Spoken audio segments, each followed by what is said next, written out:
ঘাটের জন্য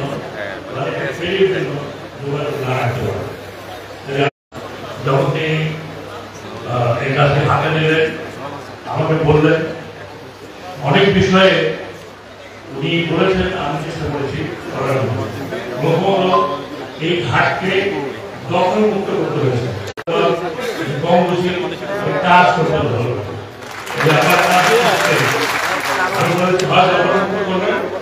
উৎখাত করে দুটো একটা এবং দখলমুক্ত হওয়াকে আমরা কাজটা করতে পারি। প্রথমটা নাকি অত্যন্ত দুরূহ এই কারণে এটা একদম সমুদ্র বলেছেন অলরেডি আমরা সমুদ্র উপকূলীয় ফেরি সার্ভিস করা যায়, সেজন্য হয়তো আমাদেরকে বাইরে থেকে আনতে হবে। এখন আমরা টেম্পোরারি দিয়েছি 2 মাসের লেখা। আমি সাধারণত লেখা পড়ি না, লেখা পড়লাম লেখা জানতে মনে করছি। আমি এইভাবে কথা বলি, আমি আমার হৃদয় থেকে কথা বলছি, আমি আপনাদের সামনে হৃদয় থেকে কথা বলছি। তো যান্ত্রিক ভাবে কথা বলতে আমি রাজি না। আমার ছোটবেলায় মনে আছে, অনেক ছোট ছিলাম, এই সঙ্গীতে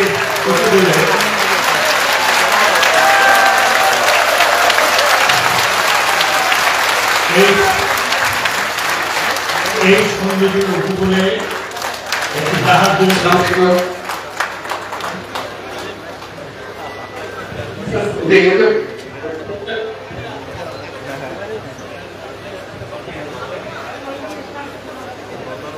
আমার মনে হয় প্রধান উপদেষ্টার কথা বলুন, তারপরে আমি বাকিটা শেষ করি।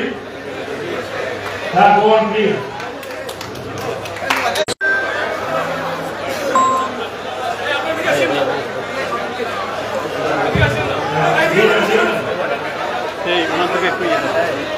সুধীবৃন্দ, এবার সেই মাহেন্দ্রক্ষণ সমাবেশের প্রধান অতিথি গণপ্রজাতন্ত্রী বাংলাদেশ সরকারের মাননীয় প্রধান উপদেষ্টা, বিশ্ববরেণ্য অর্থনীতিবিদ, শান্তিতে নোবেল বিজয়ী, যার পরিচয়ে বিশ্ববাসীর নিকট আমরা উন্নত শিলে পরিচিত ডক্টর মোহাম্মদ ইউনূস ভার্চুয়ালি সংযুক্ত হয়ে আমাদের মাঝে তার মূল্যবান ভাষণ প্রদান করবেন। সুধী মণ্ডলী, মাননীয় প্রধান উপদেষ্টা। আসসালামু আলাইকুম।